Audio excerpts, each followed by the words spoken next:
नमस्कार, मैं हूं अंसार मुस्तर और आप देख रहे हैं जनमानस शेखावाटी। आज मैं हूं कलेक्ट्रेट झुंझुनू के सामने और वहां पे मेरे साथ हैं अनामिका जी जो रसद विभाग में प्रवर्तन अधिकारी हैं और यहां ये धरने पर बैठी हुई हैं। आइए उनसे जानते हैं कि धरने पर क्यों बैठी हैं। जी मैडम, स्वागत आपका। देखिए, मेरे कुछ मांगे हैं और कुछ नीति संबंधी मामले हैं और कुछ मेरी छुट्टियों से संबंधित मामले हैं। वो विभाग के जो वरिष्ठतम अधिकारी हैं, खाद्य विभाग है, कार्मिक विभाग है, वित्त विभाग है, हनुमानगढ़ जिला कलेक्टर हैं, पुलिस अधीक्षक महोदय हैं, इनके पास पेंडिंग पड़ी हैं। उनकी टेबल पे मेरे समस्त कागज़, आवश्यक दस्तावेज, नीति संबंधी जो नियम हैं, मैंने अपनी तरफ से सब उनको उपलब्ध करवाए हैं।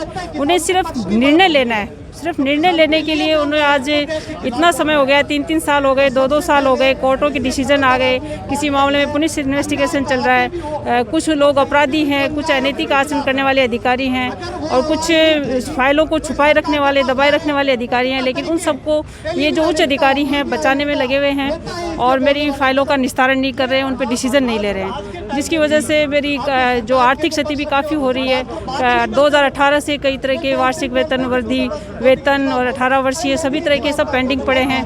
कुछ नीति संबंधी डिसीजन हैं जो सभी कर्मचारियों के हित में हैं। मैंने उसके लिए खुद हाईकोर्ट तक केस लड़े हैं ऐसे मामलों में। यदि सरकार उस पर वित्त कार्य विभाग यदि उससे डिसीजन लेता है तो उसमें सभी महिला अधिकारियों और सभी अधिकारियों के लिए यह रूलिंग बनेगी कि कौन कौन से जो शब्द हैं, वो कौन कौन से जो भाषा है वो एक अधिकारी अपने सबॉर्डिनेट के लिए इस्तेमाल कर सकता है अपने पद पे रहते हुए। लेकिन सरकार उनको बचा रही है और इस मामले में नीति संबंधी संवेदनशील कोई निर्णय नहीं ले रही है। आप कितने दिन से धरने पर बैठी हुई? हम 3 दिन से धरने पर बैठे हैं और मैं इससे पहले असंख्य प्रार्थना पत्र तीनों विभागों के अधिकारियों को लिख चुकी हूँ। उसके बाद में जो विभाग ने अपने पोर्टल उपलब्ध करवा रखे हैं, जैसे कि 181 है, उस पर भी मैंने उनको अवगत कराया, कोई फ़ायदा नहीं मिला। फिर मैंने चीफ सेक्रेटरी साहब को भी बताया कि साहब ये तीनों विभाग के सचिव हैं और ये जो उच्च अधिकारी हैं, हनुमानगढ़ जिला कलेक्टर, अधीक्षक, ये मेरी FIR दर्ज नहीं कर रहे हैं, परिवाद नहीं कर रहे हैं। ये मैंने उनको भी अवगत कराया लेकिन कोई निस्तारण नहीं किया। उसके बाद मैंने CM साहब को भी मेरे अपने सारे परिवादों से अवगत कराया और राइट टू CM जो नई ऑनलाइन अपने को मेल दी है उस पर भी मैंने पहले दिन ही दर्ज करवाया कि कम से कम पहले 1-2 पन्ने तो ये पढ़ेंगे। लेकिन वहाँ से भी कोई जवाब नहीं आया और मेरे मामलों में किसी प्रकार का डिसीजन नहीं ले रहे हैं। अब आप आगे सरकार अगर आपका प्रशासन इस ओर ध्यान नहीं देता तो क्या कदम उठाने जा रहे हैं? देखिए, मैं संघर्ष, ऐसा नहीं है कि मैं अकेले ही इस मामले से पीड़ित हूँ। ऐसी व्यवहार से इस प्रशासन के हर कर्मचारी जो इसमें जुड़ा हुआ है वो इससे पीड़ित है। लेकिन सभी 2 लोगों से डरते हैं, 2 चीज़ों से डरते हैं, क्योंकि एक तो सरकार के पास कोई ट्रांसफ़र पॉलिसी नहीं है। वो इस मामले में पूरी जिसकी लाठी उसकी भैंस है, वो वाले जंगल राज से चलती है, जिसकी चलती है। जो अप्रोच वाले हैं, जो पैसे वाले हैं, जो रिश्वत दे सकते हैं, वो लोग अपने अपने पदों पर बैठे, इच्छित जगहों पर बैठे हैं और इस चीज़ से डरते हैं कि हमारा दूर ट्रांसफ़र कर देंगे, हम अपने परिवार की कैसे देखभाल करेंगे, हमारे बच्चों की पढ़ाई ख़राब हो जाएगी। इस वजह से नहीं बोल रहे हैं। दूसरा, झूठी शिकायतों से उच्च अधिकारी आपको मुझे भी झूठे नोटिस दे रखे हैं। जो पत्र अस्तित्व में नहीं है उसके 1.5 साल से मुझे नोटिस देते रहे कि साहब ये पत्र आज की तारीख में स्टैंड ही नहीं करता। उसके बावजूद मेरे ही अधिकारी मुझे उसके लिए 1.5 साल तक नोटिस देते रहे। इतना ये लोग करते हैं कि आपको नोटिस देके परेशान करेंगे, चार्जशीट देके परेशान करेंगे, फिर ये उसका समाधान नहीं करेंगे, सुनवाई नहीं करेंगे। आप वर्षों तक विभागों इनमें न्यायालयों में घूमते रहोगे, आपको 20 साल लग जाएंगे।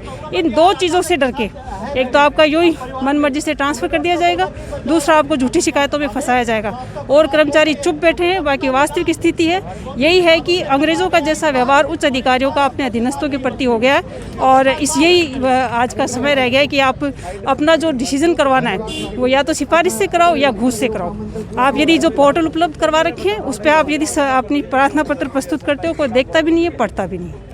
नहीं, आप आगे क्या कदम उठाएंगे? आपको लग रहा है कि ये सरकार बिल्कुल जो प्रशासन अधिकारी हैं आपके ऊपर प्रशासनिक, वो तानाशाही बरत रहे हैं, तो इसके लिए आप क्या कदम उठा रहे हैं आगे? मैं अभी धरने पे हूँ और मेरा अभी कार्यालय समय में धरना चल रहा है। उसके बाद में मुझे काफ़ी समर्थन मिल रहा है।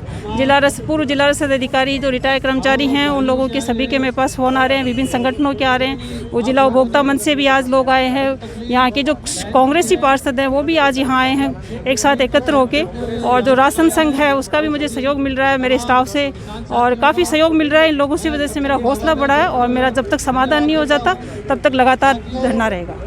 तो ये देख रहे होंगे, ये महिला अधिकारी है और भारत में बेटी बचाओ बेटी पढ़ाओ जो एक सरकार का बहुत बड़ी कहावत है, लेकिन फिर भी ये बेटी है और प्रवर्तन अधिकारी है रसद विभाग में, और अपनी मांगें मनवाने के लिए, अपनी जायज़ कामों को सही करने के लिए धरने पर बैठना पड़ रहा है। तो प्रशासन को और सरकारी नुमाइंदों को इस पर ध्यान देना चाहिए। मैं कैमरामैन प्रदीप के साथ अंसार मुस्तर, जनमानस शेखावाटी, झुंझुनू।